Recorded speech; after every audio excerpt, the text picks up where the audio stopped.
Good afternoon, ladies and gentlemen. My name is Andrew Reeder. I'm an honors student here at Northwood University, majoring in economics and management. I'm also a student research scholar here at the Janice S. and Robert C. McNair Center for the Advancement of Free Enterprise and Entrepreneurship. On behalf of Northwood University's president, Dr. Kent McDonald, and the director of the McNair Center, Dr. Tim Nash, I would like to welcome you to another McNair Center Scholars Program. It is my honor to present tonight's speaker, Dr. Donald Abelson. Dr. Abelson is director of the Brian Mulroney Institute of Government and the Stephen K. Hudson Chair of Canada-U.S. Relationships. He is also professor of political science at St. Francis Xavier University. Dr. Abelson received his MA and PhD from Queen's University and an MA in journalism from the University of Western Ontario. Dr. Abelson is the author or co-author of several publications, including some recent books such as Do Think Tanks Matter? Assessing the Impact of Public Policy Institutes. His current research explores the relationship between 3 U.S. think tanks and the universities with whom they are affiliated. In March of 2020, Dr. Abelson co-edited a special issue of the American Review of Canadian Studies. This issue explored the impact of the Trump administration on Canada-U.S. relations. He also recently co-edited the Handbook on Think Tanks and Public Policy in the spring of 2021. Also in 2021, Dr. Abelson was appointed as a visiting fellow with the Robert C. and Janice S. McNair Center for the Advancement of Free Enterprise and Entrepreneurship here at Northwood University. It is now my pleasure to welcome Dr. Abelson to the stand so he can present his first research paper for the McNair Center, Brian Mulroney, Ronald Reagan, and the Politics of Friendship. Dr. Abelson?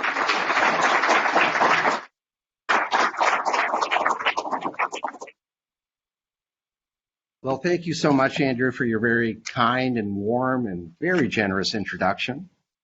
The McNair Center is in good hands with young people like you, so thank you very much.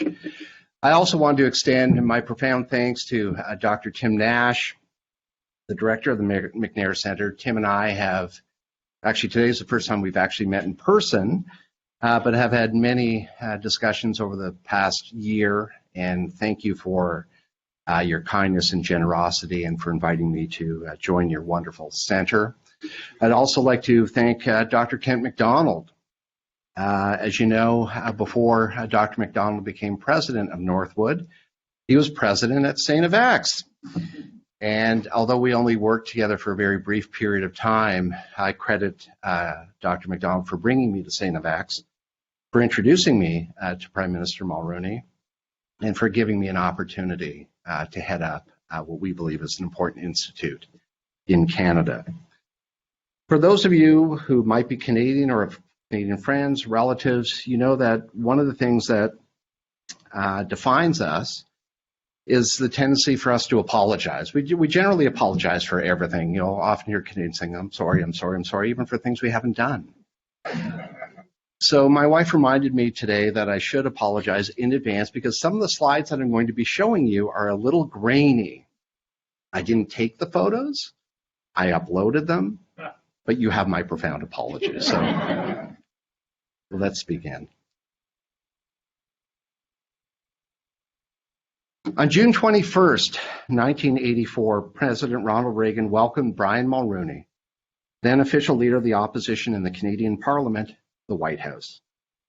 It was the first time the leaders met, and over the course of a 45-minute discussion in the Oval Office, they exchanged ideas on several important bilateral issues.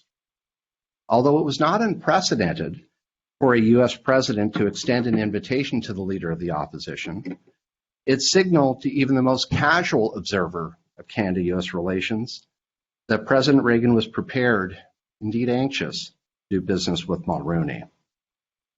In the federal election on September 4th, 1984, Mulroney defied the prognostications of countless pundits by leading the Progressive Conservative Party to the largest electoral landslide in Canadian history, grabbing 211 seats in the House of Commons, an increase of 111 seats. The Liberals were left with only 40 seats, a dramatic fall from the 135 they held prior to the election. Reagan wasted little time extending his congratulations, and I quote, "He's just won a tremendous victory," he observed. "He's a super fellow. We got along fine and will continue to do so." For Reagan, Mulroney not only represented an ideological ally, but a kindred spirit who understood that the bilateral relationship with the United States had to be treated as a priority, one that required careful and prudent management. In Mulroney, Reagan also saw a leader who appreciated the burden of responsibility the United States had to bear on the world stage, and a friend to whom he could turn for advice and support when he found himself embroiled in political battles both at home and abroad. For Mulroney, Reagan represented a bold and visionary leader who would not capitulate to those intent on diminishing his authority. He was someone Mulroney could work with, a person he admired, and a friend he would come to value. It did not take long for the two of them to strike up a personal and political friendship, one that would lay the foundation for one of the most important periods in the history of bilateral relations between Canada and the United States. The friendship between Canada's 18th Prime Minister and 40th U.S. President paved the way for bilateral cooperation on multiple fronts, most importantly, the passage of the 1988 Canada-U.S. Free Trade Agreement. But the special relationship between them manifested itself in other ways not often discussed by scholars. For example, Reagan's fondness and respect for Mulroney helps to explain why, when Mulroney was trailing in the polls in the lead up to the 1988 federal election, the president worked closely with his advisors to figure out what they could do to boost the prime minister's popularity at home. As will be discussed, this was not the first time that Reagan would intervene to generate support for Mulroney and for Canada. And in many tangible ways, Mulroney would go to bat for Reagan. However, while the special ties between the two leaders facilitated cooperation and policy coordination on several issues affecting trade, defense cooperation, investment, and border security, their mutual respect also afforded them an opportunity to accommodate dissent by managing differences over many pressing concerns. And that's really what I want to focus on this afternoon. Friendship that both facilitated cooperation, but even more importantly, helped them to manage or accommodate dissent. These included, but were not limited to, the Strategic Defense Initiative, SDI, known as Star Wars, and other policies with implications for the global arms race. Canada's insistence on the negotiation of an agreement to combat acid rain, and strategies for how best to navigate relations with Soviet leader Mikhail Gorbachev. With few exceptions, the academic literature on international diplomacy devotes only modest attention to the important role that friendship between world leaders can play, both in advancing shared policy goals and in finding ways to express and contain disagreement, often publicly, when the costs of a political fallout may be profound.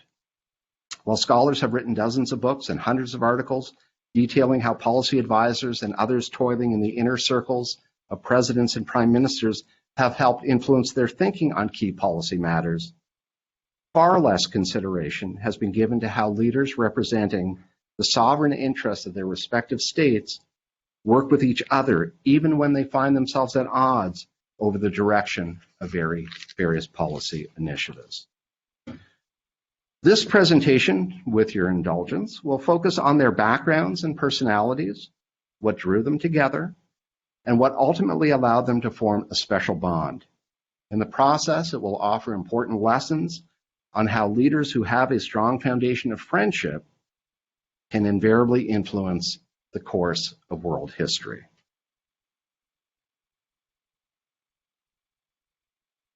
Martin Bryan Mulroney was born on March 20th, 1939, to Mary Irene O'Shea and Benedict Martin Mulroney, Brian Mulroney's father.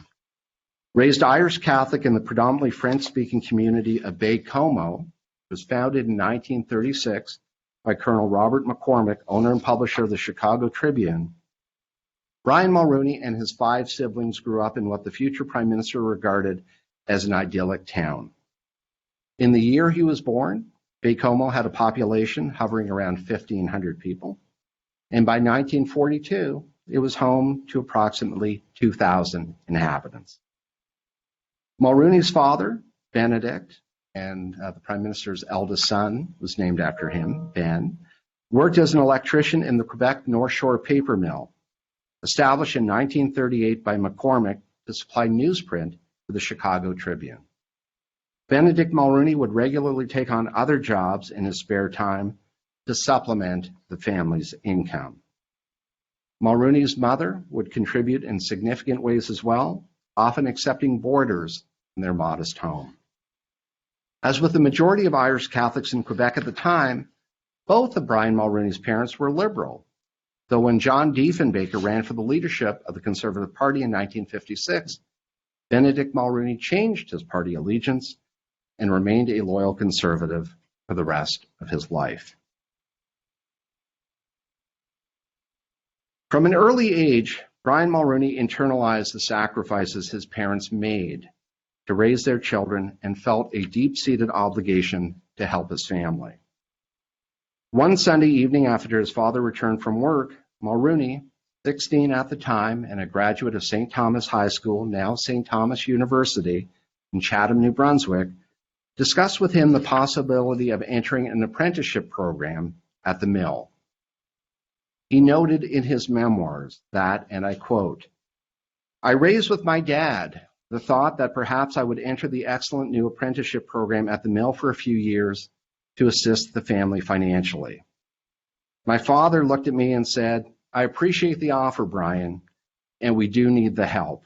But the only way out of a paper town mill is through a university door. That's what I want you to do.'"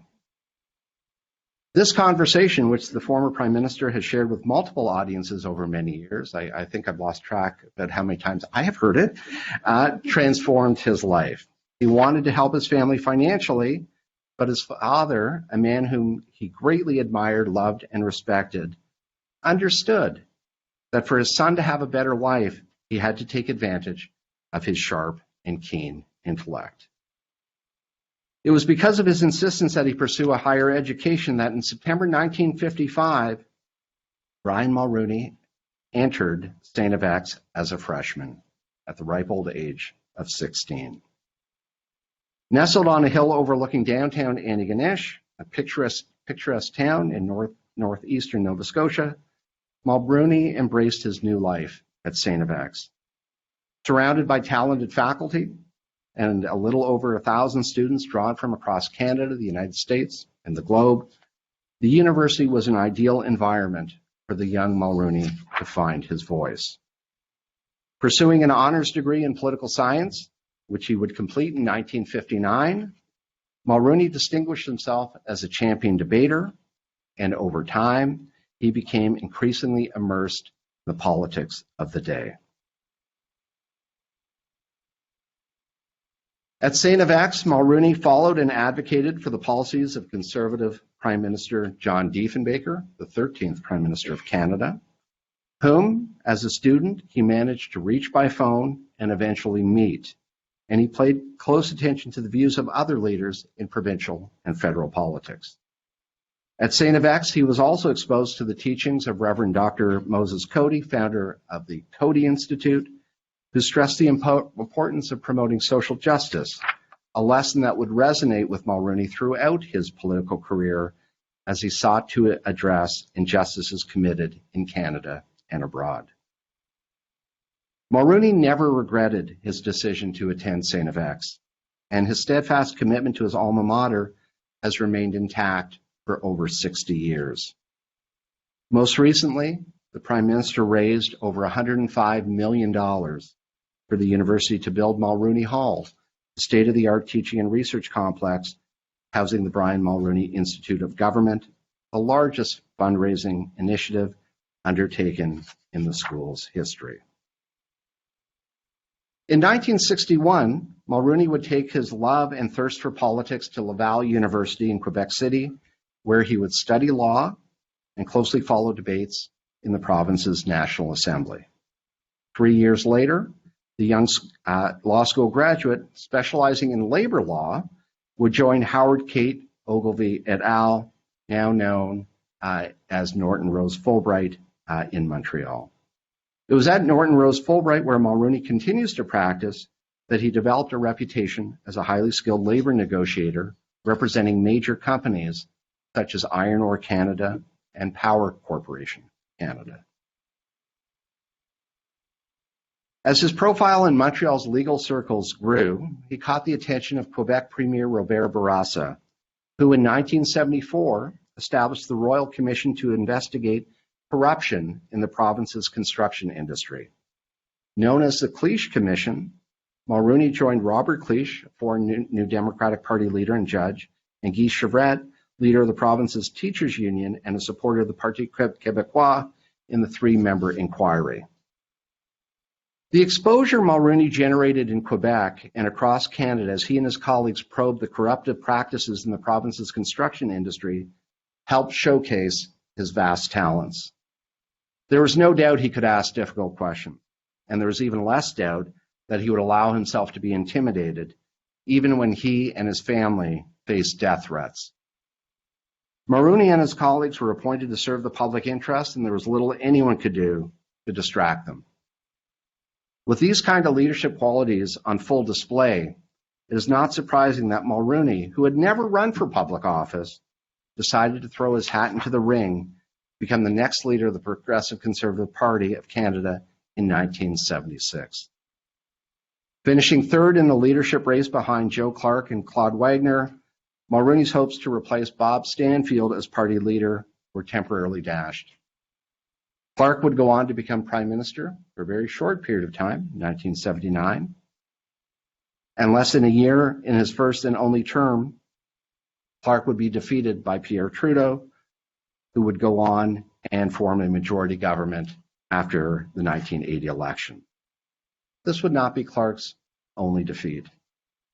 Concerned that he was leading a divided party, Clark made the ill-fated decision to call for a leadership convention in 1983 in the hope of bolstering his support, and keep this in mind, which at the time stood at 66.9%. Clark opened the door for a leadership review, and Mulroney, who had been president of Iron Ore Canada since 1977, walked right through it. On June 11, 1983, Mulroney leapfrogged Clark on the fourth ballot at the PC Party Leadership Convention, capturing 54.4% of the vote. A little more than a year later, with a huge majority in the House of Commons, Mulroney would become Canada's 18th Prime Minister.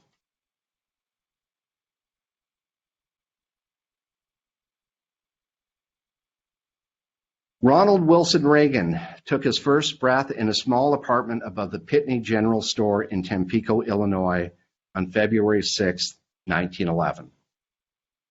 Reagan's path to the presidency, like so many of his predecessors, was filled with more twists and turns than Route 1 along the Pacific Coast Highway, a scenic route that he would one day travel regularly. Nicknamed Dutch by his father because of his Dutch boy haircut and pudgy cheeks, Reagan's early years did not resemble a storybook life.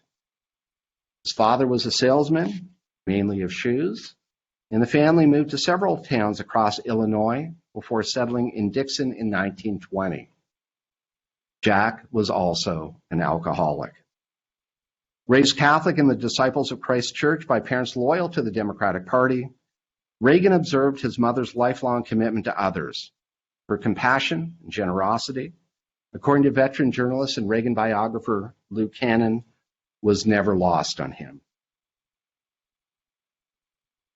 As with many children growing up in small towns across the United States, Reagan found plenty of ways to be mischievous, but he also exhibited a talent for sports, particularly swimming, football, and basketball, that kept him busy during his high school and college years. In high school, Reagan also became involved with the drama club and wrote for the school yearbook. These and other interests, including debating, like Mulroney, would follow him to Eureka College, a small liberal arts university with less than 500 students, where in 1932 he graduated with a degree in economics. Reagan's formal education ended at Eureka, but the skill set he acquired through acting and covering various sporting events at university served him well in the ensuing years. So too would his Hollywood good looks. Caught the attention of the Warner Brothers film studio in 1937 when Reagan traveled to California to report on the Chicago Cubs in spring training. Timing could not have been better. Warner Brothers was looking for a new actor to replace a promising young star who had died tragically in a car accident, and Reagan, standing 6 feet, 1 inch tall, with wavy brown hair, blue eyes, and an inviting broadcaster's voice, fit the bill.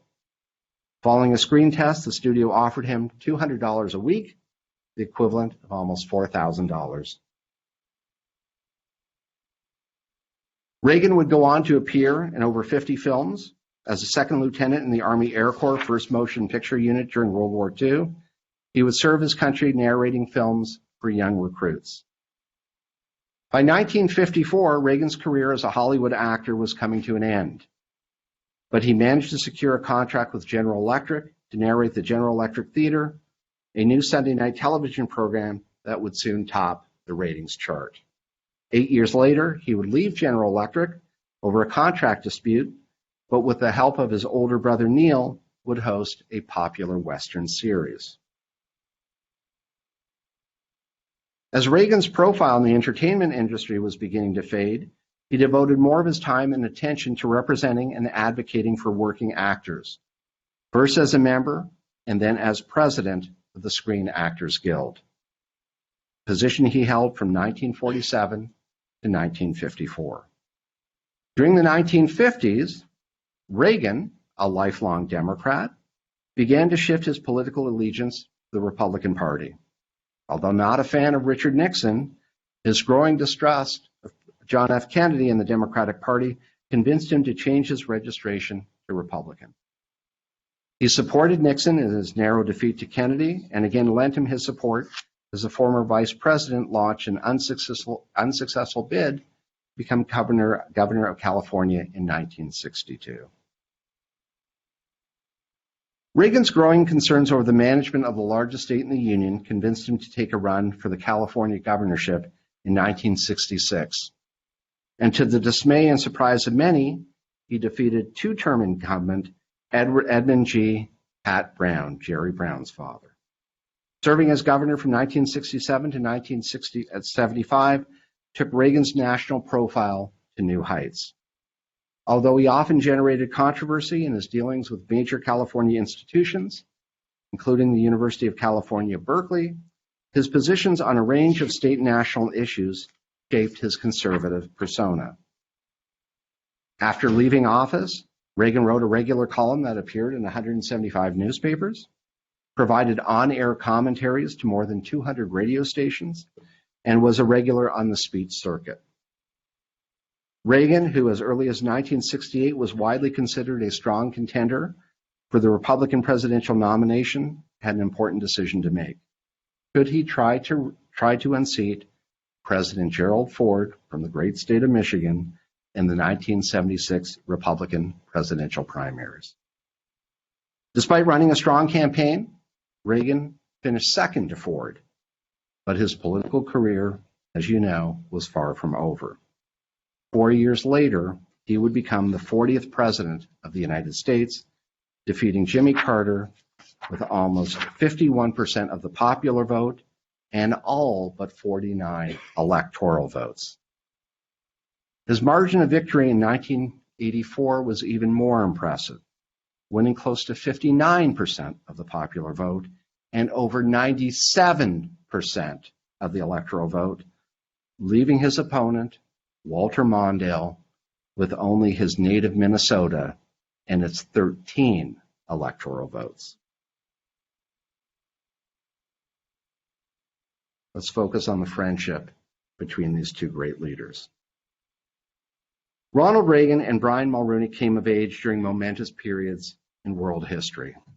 Reagan during the Great Depression, and Mulroney in the midst of the Cold War. Yet despite growing up decades apart and under very different circumstances, the two shared much in common. They grew up in small towns and attended small liberal arts universities where they pursued the social sciences, and both were drawn to politics and debating at an early age. They also supported the tenets of liberalism well before they identified as conservatives. As noted, Reagan was a registered Democrat before embracing the Republican Party, and Mulroney entered St. FX, and I quote, as a liberal and left as a conservative. Interestingly, they also suffered significant political setbacks in 1976, only to rebound years later with back-to-back victories. In some ways, Reagan and Mulroney also shared similar personality traits. They are incredibly effective communicators, possessed great empathy, were charismatic, exuded confidence, and had the capacity and willingness to build and mend fences. They could, and often did, reveal their displeasure with political foes, yet their first instinct was not to raise the ire of adversaries, but to facilitate political cooperation. If this proved impossible, and on occasion it did, both had the capacity and inclination to rely on hard and soft power strategies to achieve desirable political outcomes. Despite periodic tensions between Canadian prime ministers and U.S. presidents, Mulroney understood how important it was to maintain close ties with the United States. As Mulroney stated recently, and I quote, "If it is widely known that you are on friendly terms with the President of the United States and you have ready access to the Oval Office, this opens many doors elsewhere around the world, and the reverse is also true." For Mulroney, who genuinely liked and admired Ronald Reagan, embracing him as a friend and a confidant required little effort. In reflecting on his first impressions of President Reagan, based on his initial meeting with him in June 1984, Mulroney stated, and I quote, "What impressed me most was his good nature, good humor, sense of serenity sitting in the Oval Office and surrounded by all the problems in the world. He was enthusiastic about meeting me. I don't know why. I felt the beginnings of genuine friendship. Perhaps it was the Irish thing, and we were both conservative. He also had to deal with Pierre Trudeau, and none of the G7 leaders liked him. But most of all, I was impressed with his capacity to articulate his positions and listen to me and my concerns about acid rain, tariffs on Canadian steel, fish, and lumber, and he paid a lot of attention to it. And he said, Brian, when you are Prime Minister, I think we can do something about this." President Reagan was equally effusive in recalling the many times he spent with Prime Minister Mulroney and his family. In his autobiography, he noted, and I quote, "Nancy and I traveled to many countries when I was president, and among our most enjoyable trips were the short ones across our nation's northern border.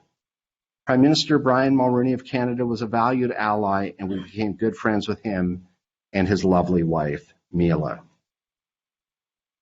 When asked, and I was fortunate enough to have an interview with the Prime Minister several weeks ago, when asked recently about the importance of his friendship with President Reagan in facilitating bilateral cooperation and managing policy disagreements with the United States, Prime Minister Mulroney simply stated, "It was indispensable."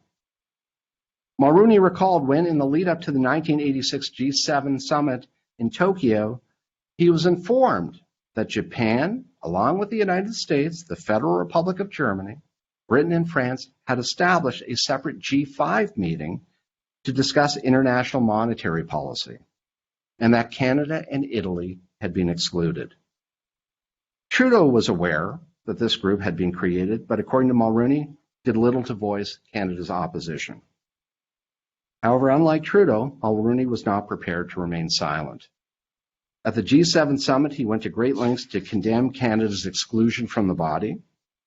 Feeling dispirited by the lack of support he received from the European powers, Mulroney stated, President Reagan stood up, slammed his leather notebook shut, and said, if this is a club that won't have Brian as a member, I don't want to be part of it either. That's how Canada got into the G5. Mulroney added, Reagan felt great loyalty to Canada and loyalty and friendship to me. As friends and partners in one of the world's most important bilateral relationships, Reagan and Mulroney acknowledged that it was unlikely they would agree on the content and management of every policy initiative. In fact, in many discussions I've had with the Prime Minister, he's often said, I don't know why people overplay this relationship. We disagreed on more things we agreed on. After all, they represented sovereign powers and were elected to advance the core interests of their respective countries. They also knew that despite their strong personal connection, the goals of the United States and Canada would not always align. Fortunately, because of an abundance of goodwill and political will that they had created, taking a strong stand against policies with which they disagreed could be accommodated. Without this foundation in place, I would argue, many of the policy initiatives they discussed could have been easily derailed. On March 23rd, 1983, President Reagan unveiled SDI, the Strategic Defense Initiative, dubbed Star Wars, in a nationally televised address in which he called upon the scientific community to render nuclear weapons impotent and obsolete. The goal of SDI, as outlined at the time, was to deploy a ground and space-based defense system that would permit the United States to track, intercept, and destroy incoming ballistic missiles. If successful, Reagan believed SDI could provide the United States and its allies with an alternative to the nuclear doctrine of mutual assured destruction by affording the country with both a first and second strike capability. Looking for support from their allies, Caspar Weinberger, then U.S. Secretary of Defense, reached out to Canada to participate in SDI research. When Prime Minister Mulroney was sworn into office, it did not take long for SDI to make its way onto the bilateral agenda. Committed to establishing a strong relationship with the Reagan administration, though concerned that Canada's endorsement of this initiative could not only trigger another costly arms race, but also generate considerable political fallout at home, Mulroney, in quotes, found the thought of the weaponization of space extremely disconcerting. After proposing the creation of a parliamentary committee to assess the reaction of parliamentarians to Canada's potential involvement in SDI research, and after extensive consultations with several high-level advisors, including the late Alan Gottlieb, Canada's former ambassador to the United States, Mulroney made a decision. In a phone call to President Reagan on September 7, 1985, Mulroney stated that although he felt SDI was consistent with the terms of the Anti-Ballistic Missile Treaty, a treaty that the United States would terminate during the administration of George W. Bush, and that it was a prudent action on the part of the United States in view of Soviet initiatives of similar kind, there would be no participation on a government-to-government basis in SDI research. But private industry and universities were free to participate as they wished. According to his diary, Reagan was satisfied with Mulroney's response. Following his discussion with Mulroney, Reagan noted, later in the day, had a call from Prime Minister of Canada, Brian Mulroney. Brian wanted me to know that the Canadian government was voting not to join us in SDI research, but that he was voicing his approval of our doing it, and that any private researchers, businesses, and institutions in Canada were free to join us. All in all, I think there is no problem. Mulroney's skillful handling of what turned out to be a very delicate political issue, combined with Reagan's faith and trust in a close friend and ally, afforded both leaders an opportunity to manage effectively an important issue at home while moving the bilateral relationship forward. Had this issue found its way into the hands of other prime ministers and presidents, the result could and likely would have been very different. History is filled with examples of American presidents and Canadian prime ministers exchanging insults over how each approached various regional conflicts, including the Cuban Missile Crisis, the Vietnam War, and the Iraq War. In the lead up to the Shamrock Summit held in Quebec City on St. Patrick's Day, March 17, 1985, day fitting for two leaders with deep Irish roots, Mulroney penned a letter to Reagan. On December 19, 1984, he wrote, "The site of Quebec City represents an historical antecedent of interest. In 1943 and 1944, our respective predecessors, President Roosevelt, Prime Minister King, met there with Prime Minister Churchill to plan the course of war and the peace they were working together to restore. My hope is that our governments can accomplish together something of lasting significance." Before Mulroney, Reagan, and their wives, Mila and Nancy, joined Canadian opera singer Maureen Forrester in a rendition of When Irish Eyes Are Smiling during a gala evening celebrating the historic summit, the two leaders had much to talk about, including how to combat acid rain, the trials and tribulations surrounding U.S. foreign policy in Central America, managing relations with Soviet leader Gorbachev, and the importance of reducing and preferably eliminating barriers to trade. While progress was made in the ensuing months on a number of these fronts, the issue Mulroney believed was of lasting importance and the one that would come to dominate bilateral relations revolved around free trade. In his personal journal, Mulroney recorded his thoughts about the importance of the Shamrock Summit. On April 6, 1984, Mulroney noted, "We talked about trade, our upcoming agenda, and I received a commitment from Reagan that he would go to bat for Canada, guaranteeing us secure access to the American market. This is absolutely vital as far as we're concerned. Unless I am totally wrong, I think we're going to need it, because the American Congress will soon be working itself into a giant lather about Japan, and I don't want us to get hurt in the process."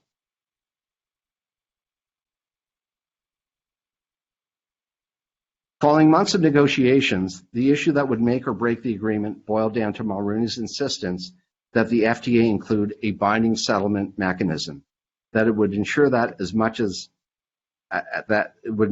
as a much smaller power in an asymmetrical relationship, Canada would have ample safeguards in place to initiate and respond to perceived violations of the free trade agreement.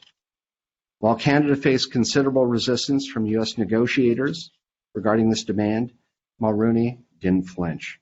In fact, as members of Reagan's team remained unwilling to make this concession in the final hours leading to the conclusion of the negotiations, Mulroney persisted.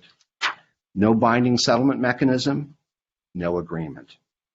In the end, it was Mulroney's friendship with Reagan that ultimately led to a deal.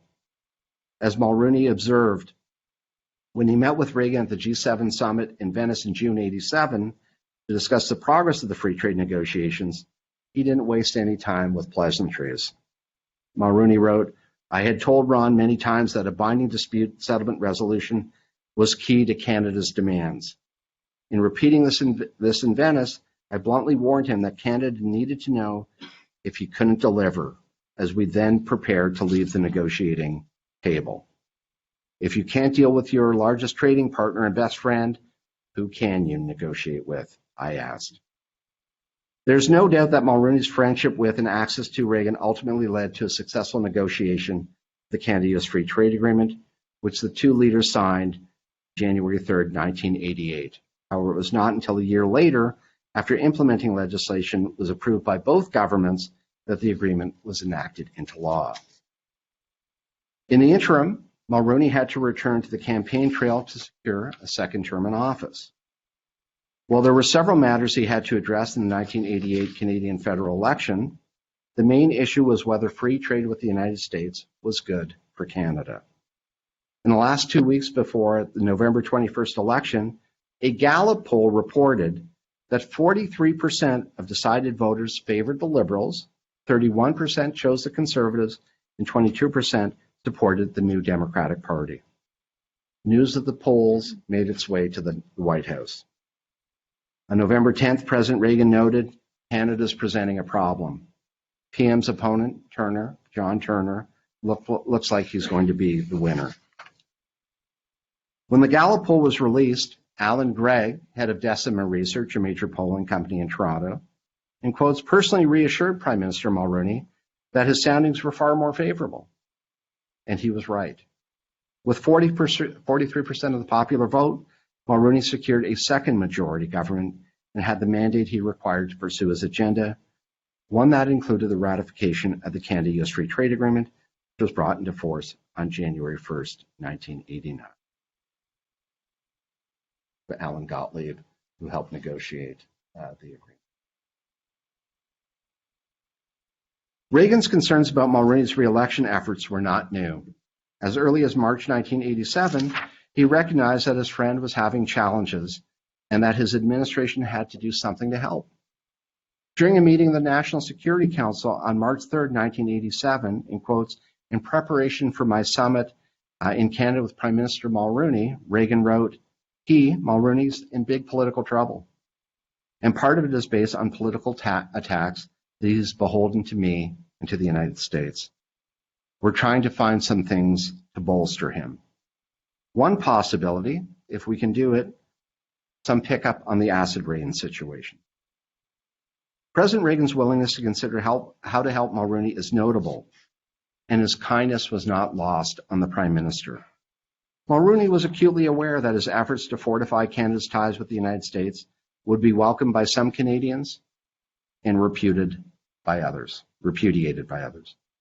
Indeed, despite years of polling that confirmed Canadians thought highly of the United States, a strong wave of anti-Americanism continued to flow across Canada.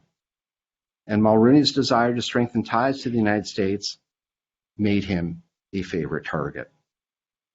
One way that Mulroney tried to keep rising anti-American sentiments at bay was to strike an agreement with the United States to combat acid rain, a serious issue on both sides of the border, requiring a coordinated policy response. From the time Mulroney and Reagan first met, the Prime Minister remained steadfast in his commitment to significantly curtail and eventually prevent sulfur dioxide and nitrogen oxides being emitted into the air by Canadian and U.S. factories. When these compounds are released, they can cause a chemical reaction known as acid rain that is largely responsible for killing trees and poisoning rivers, estuaries, and lakes.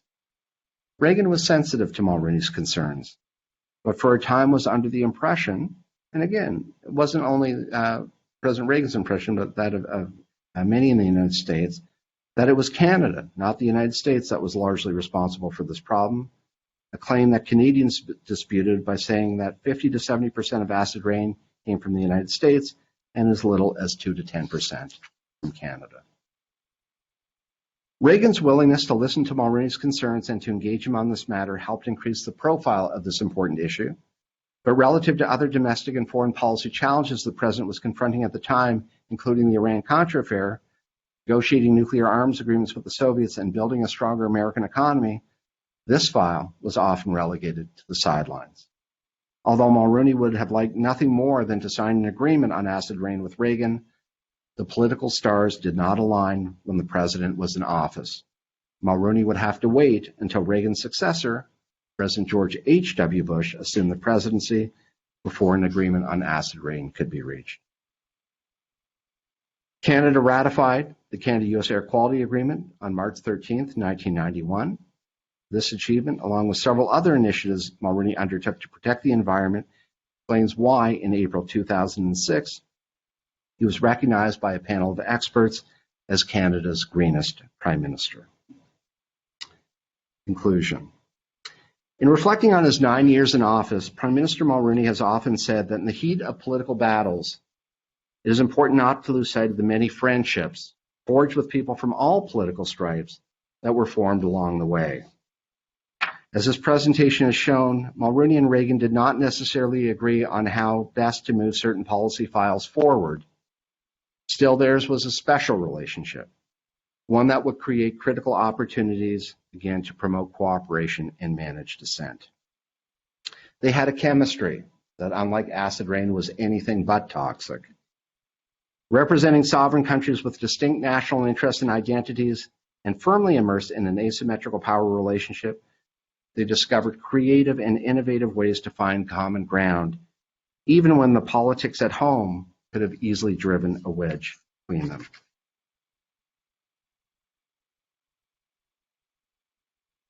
As with most political relationships, Mulroney and Reagan did not achieve everything they had hoped, and at times there was obvious friction. There's no doubt that Mulroney would have liked the president to take a stronger stand against apartheid and to embrace a more comprehensive approach to managing relations with Gorbachev. And in a similar vein, Mulroney's insistence on having a dispute settlement mechanism in place before a free trade agreement could move forward, and his decision not to provide a formal endorsement from the Canadian government for SDI likely created some tense, difficult, and awkward moments in the Reagan White House.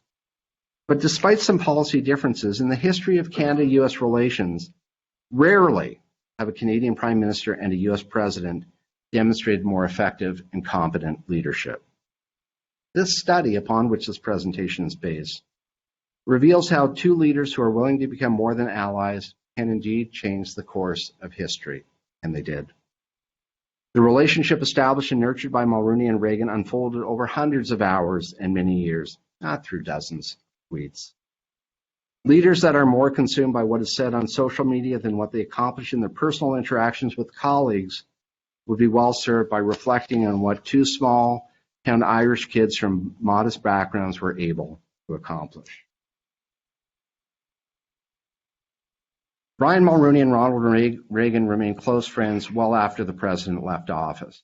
As Alzheimer's continued to rob the president of his memory, Mulroney never lost sight of what this special man meant to him and to Canada. When President Reagan passed away in June 2004, Brian Mulroney was among a small group of people asked to eulogize him. He was the first Canadian Prime Minister in American history to speak at a president's funeral, and would later go on to eulogize First Lady Nancy Reagan in March 2016 and President George H.W. Bush in December 2018.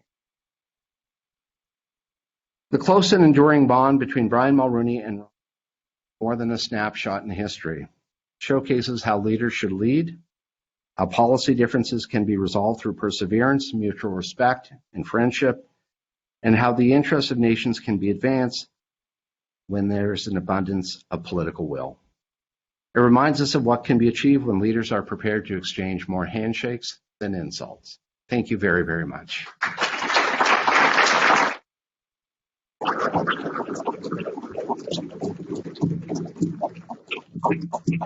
I'm happy to answer any questions you have. Yes. So the angle of using the friendship as a lens Right. for nations, leaders of the country. Right. Two questions. One, did you uncover information about a friendship between Mila and Nancy? Mm-hmm. And then also, are there any pairs that you're seeing on the world stage today that may have a friendship? Their bilateral relationship like this one? I really didn't explore the Mila and Nancy angle. They met a number of times. They did have a close bond.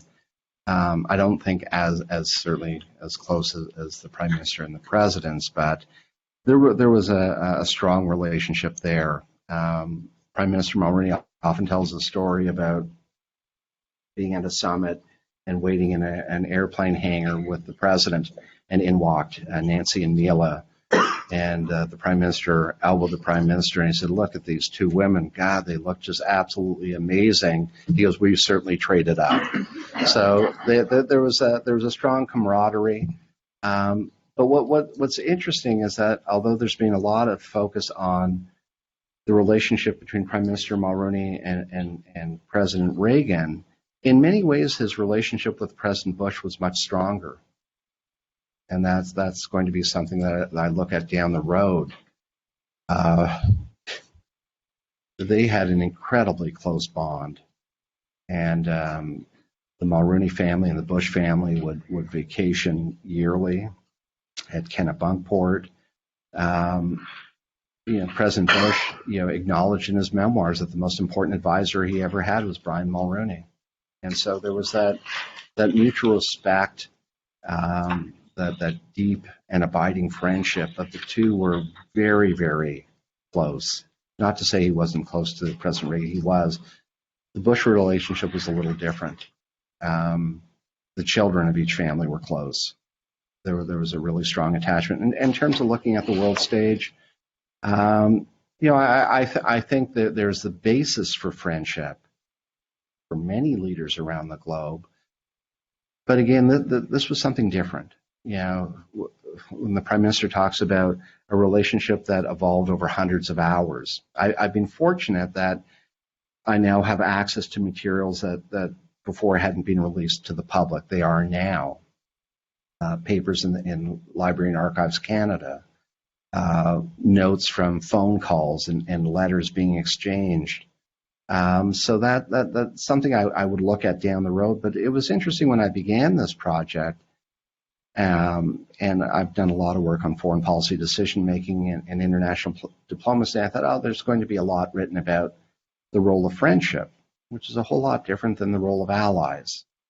And being friendly doesn't mean you have a friendship.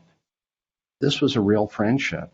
And when you think about the two leaders who were born 3 decades apart, but they found each other, not only because of the closeness of the relationship, but there was just a lot of mutual respect and admiration. And the thing I've been able to learn over the 3.5 years that I've been able to interact fairly regularly with Prime Minister Mulroney is, other than the policy file on federal-provincial relations, you will appreciate this, having studied Canada in such depth, the next most important file is our relationship with the United States. And we have to go back in time. So 1984, 1985, I was a student in political science at the University of Toronto, and I can tell you the professors who trained me, they had no use for Mulroney at all. I mean, it was like, it's Tuesday, it's time to attack the Prime Minister. And they certainly did not support the relationship that was unfolding between the Prime Minister and Ronald Reagan. There was a very well-known book written at the time by one of my former political science professors called Canada and the Reagan Challenge. And it was all about, how this relationship was going to generate far more anti-Americanism, that this was not good for Canada. Canada was going to lose its identity. And Mulroney was really lambasted for this. During the free trade discussions, they were circulating buttons on campus that said, instead of free trade, it was Free Canada, Trade Mulroney. So it was not a happy time, but the Prime Minister has always maintained that he never really cared about, what the media was saying, and to this day he doesn't. His position always was, whenever you make a major policy decision, you're going to lose half the country. But what you have to do is take it to the country. And if it means I'm going to lose the election, I'm going to lose the election. But I'm not going to tell people what they want to know. I'm going to have to tell them what they need to know. And so he has been very consistent, in that. One of the first things he said to me was, you don't get into politics to become popular. You get into politics to make a difference. And it's up to the people. They decide. You don't decide. They decide. And so I've always admired that part of him, because he was the first prime minister in Canadian history to win back-to-back majorities. Won the greatest landslide in electoral history, Ronald Reagan, one of the greatest landslides in American history. So they shared a lot in common.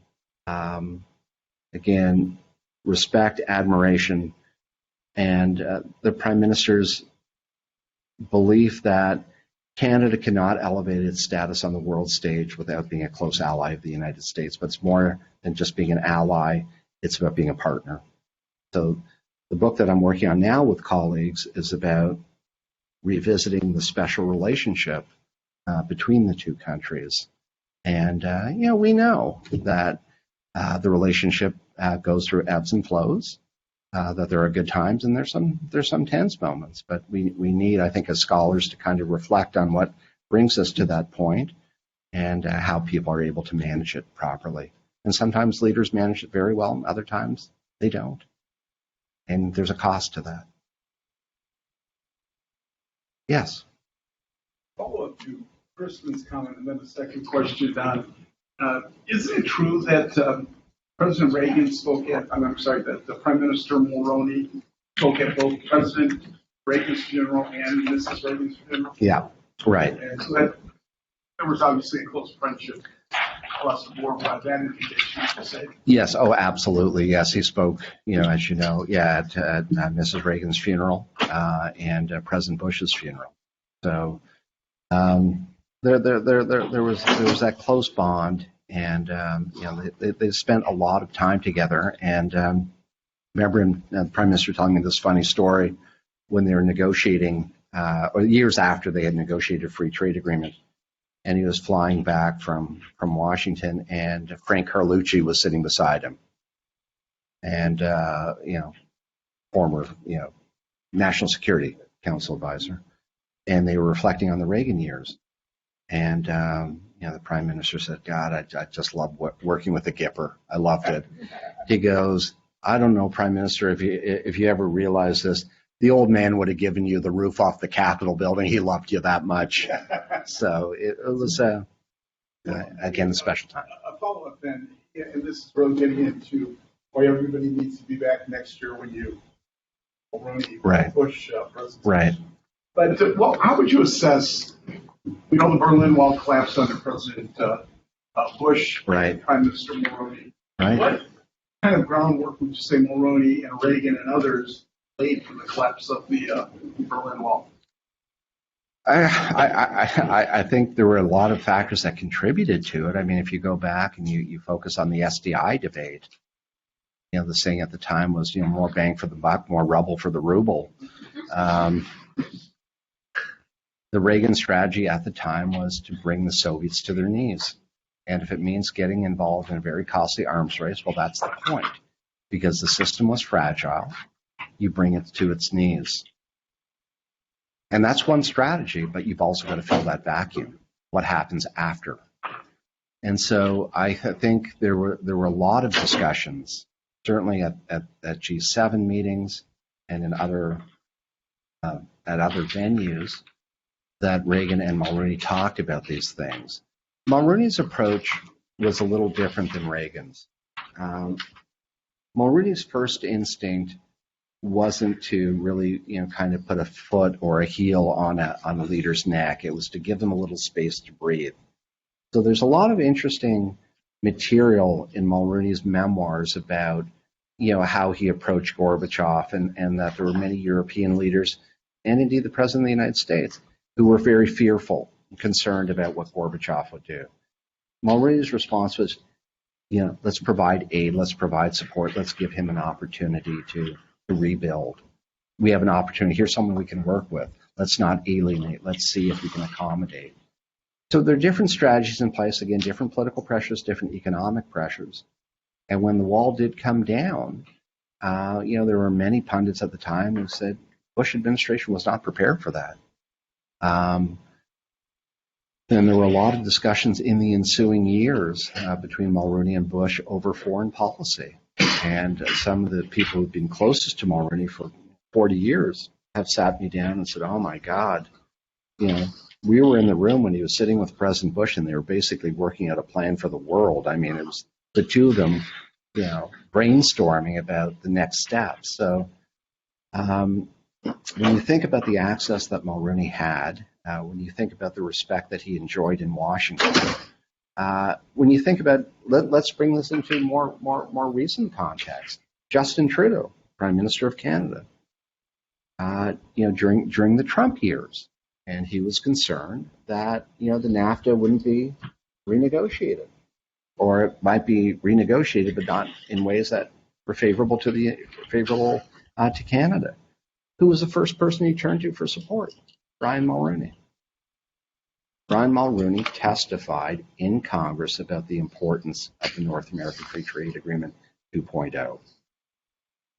So I think it was really his understanding of American politics and the Canada-U.S. relationship that has served my country quite well, because he had that long-term view that don't get caught up in the politics of the day. Don't get caught up with what so-and-so from a particular newspaper has said. Think long-term. because that's what it's going to take. It's a relationship that has unfolded over decades. It requires a long-term solution. So, he's still a very, very much a respected voice in Canada, and particularly when it comes to these types of issues. Yes. I've really enjoyed your talk, and I think the focus on friendship is an important work that needs to be done, especially for history. Right? You lose sight of individuals and individual relationships. Right. I'm specifically interested in this difference in generations for Yes. these two men, right? Yeah. And you mentioned how they grew up in very different geopolitical circumstances. Right. But I think they also grew up in very different economic circumstances. Yes. At least like global economic circumstances. Yes, of course. I wonder if you could speak to either the commonalities they found in spite of those differences, or how they overcame their different economic backgrounds. Yeah, well, it's interesting, and you're absolutely right. What you pointed out. What I didn't touch on, and I do in the longer paper, is that given the circumstances that they were born into, they both acquired an incredibly strong work ethic. And that in many ways reflects the economic times that they experienced. So when Prime Minister Mulroney talks about growing up in Baie-Comeau, tiny, tiny town in Quebec, and his mother taking in boarders, and his father working, a second job, wiring homes after he'd worked a 10-hour shift at the mill just to make ends meet. Here's a person who doesn't have to do a thing. He's 83 years old. He didn't have to take on the fundraising campaign for St. FX's alma mater. That took him 7 years. On his own dime. He didn't take a penny from the university, crisscrossed the globe, did this pretty much on his own. $105 million. I said to him a few weeks ago, because we work very closely in terms of fundraising, and he called me up and said, I think this donor is going to be contributing X amount for this particular initiative that you'd like to see. I said, thank you, Prime Minister, that's wonderful. And they said, next week I'm going to be working on this. I said, sir, you know who you remind me of? He goes, who? It's like that NFL commercial I always say, never not working, never not working, never not working. And he laughed, and he said, and I'll never stop. So I think there was that strong work ethic. I think there was an appreciation for how difficult it was, both for Reagan and for Mulroney. And they shared other common traits too. There was that ability to connect. I mean, we often refer to Reagan as the great communicator. There was that empathy. There's that sense that you mattered. It didn't matter that he was president of the United States. You mattered. Mulroney has that capacity too. As my wife can tell you, the first time she met him, it's that sense of making that connection. It's an appreciation for history. And of course, I think the economic conditions at the time shaped that. And that's a very, very important perspective. But you're right. I mean, when you think of the potential generational divide, yet they were able to find so much in common. And it was almost instantaneous, right? And so when the Prime Minister said to me jokingly, I don't know why he was excited to meet me, there was that sense of belonging. And what I didn't talk about in the presentation, which I do in the longer paper, is that after that initial White House meeting, and again, keep in mind, Mulroney was leader of the opposition. He was not the Prime Minister of Canada. The 17th Prime Minister of Canada, John Turner, was about to be sworn in as Canada's 17th Prime Minister, and President Reagan is meeting with Brian Mulroney in the Oval Office. Meeting ends, and Brian Mulroney thinks, well, thank you so much for your time, Mr. President. He goes, it's not over. He goes, well, what do you mean? He goes, now we've got a press conference in the Rose Garden. He goes, am I allowed to come? He goes, it's about you. And so it was that kind of immediate connection.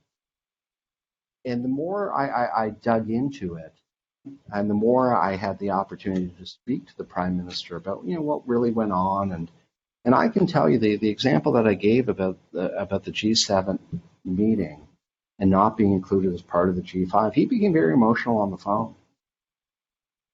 And he said, can you imagine the President of the United States, the most powerful leader in the free world? Who the heck am I? And he gets up and slams his leather notebook shut and basically says, if he's not included, I'm out of here. To have that kind of clout, to have that, feel that kind of connection and bond. You know, Tim and I talked about this on the phone several months ago, and I said, you know, it reminded me of the great Groucho Marx line about I would never join a club that would have me as a member. In this case, it was the President of the United States who was prepared to go to bat and say, he's not included, I'm out. See you later. That's how Canada became part of that club. So it went far beyond being partners, far more than being allies. It was that friendship that laid the foundation for cooperation. And the point that I keep on going back to is it's not just about cooperation, it's about how you manage policy differences. And we've seen it play out every day. Social media, tweets, all these different things. If you want a relationship that's going to last, going to endure, you have to have that foundation. It can't be we can disagree all we want. Thankfully, we have the freedom to do that. But very little is going to be accomplished if we exchange it. But they found a way. And as the Prime Minister Mulroney has often said to me, oh my God, we disagreed on far more we agreed on. And he's right. But they found a way. And that, I think, offers a very important lesson for people studying diplomacy. You don't have to agree, but you have to figure out a solution. And you're not always going to get, and may never get everything you want, but you have to figure out a way to move the yardsticks. And I think both leaders were very, very effective at doing that, and the chemistry just seemed to work. Yes? I think it's important to put things into context globally, and I think that Margaret Thatcher plays a really important role in this neoliberal wave that happened in this time period. So I was wondering if you could kind of speak to how Margaret Thatcher played into relationships with Mulroney and Reagan. Oh, absolutely, and there's been a fair bit written about that. And again, there were a lot of showdowns. There were times, depending on the file, that President Reagan and Margaret Thatcher would see eye to eye, and Mulroney was like, "You've got to be kidding me." And there were other times. I mean, Prime Minister Mulroney speaks glowingly of Margaret Thatcher. But again, it came down to the policy issue and how it played out before national audiences. So we have a tendency to overlook that. It's not just about two leaders trying to figure a way forward. When you think of the tightrope that most leaders are walking on, so when I refer to anti-Americanism, Canadian prime ministers have to be very careful. Like you, we are a sovereign country. Like you, we have different interests. Sometimes they align, sometimes they don't.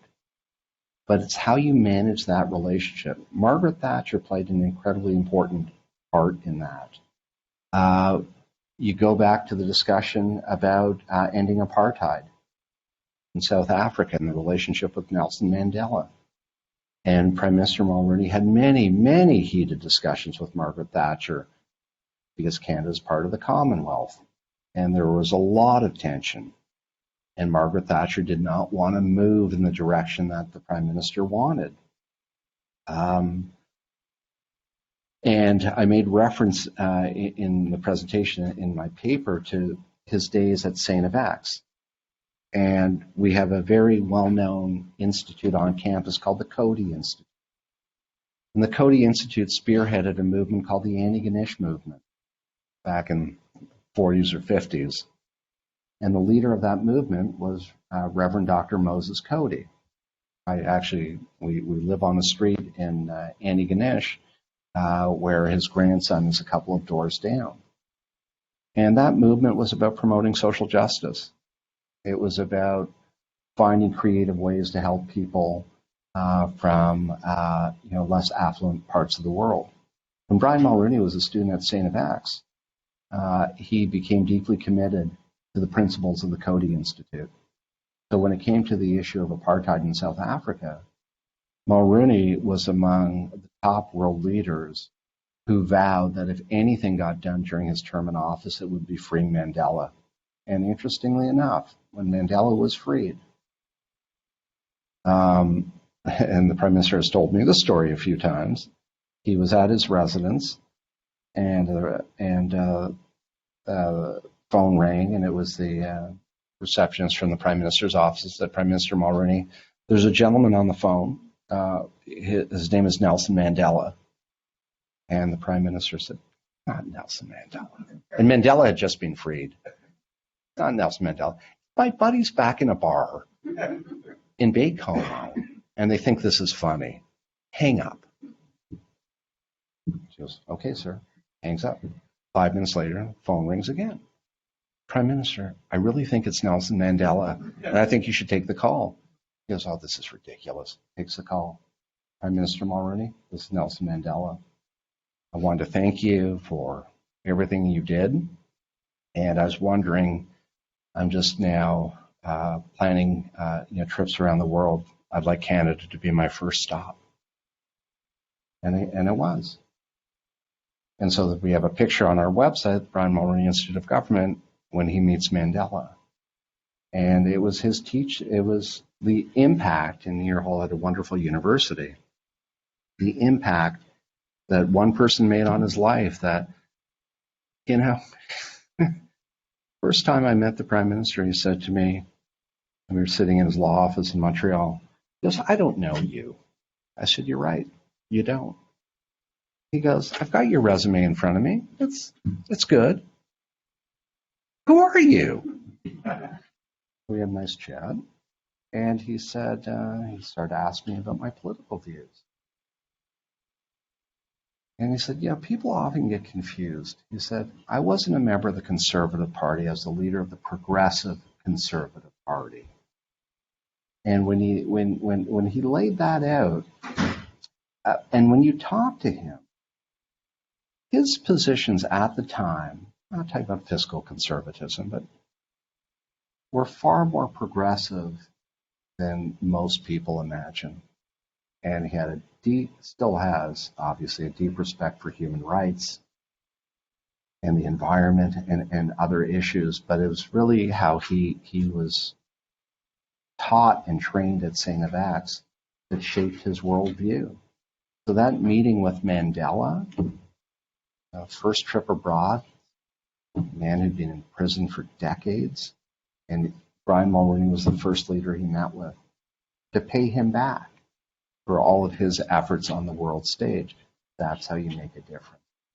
So the Thatcher, getting back to your point, and I gave you a long-winded answer to a much better question, Thatcher plays a pivotal role. But in many ways, it's almost like a chess game. And between the three leaders, depending on the issue at the time, they aligned very differently. And but they had that mutual respect. There was a close friendship. But Margaret Thatcher, had the respect of both Reagan and Mulroney. They greatly admired her. But they often found themselves at, opposite sides of political debates. And for good reason, given the fact that you have a prime minister in England dealing with very different issues than the president of the United States and the prime minister of Canada. But they found that common ground. I'm not going to say there wasn't a lot of frustration. If you read Mulroney's memoirs, it's a lot of detail about Margaret Thatcher and the times they got along and other times that were terribly frustrating. But what they never lost was that mutual respect. Any other questions? And thank you for a wonderful My pleasure. presentation.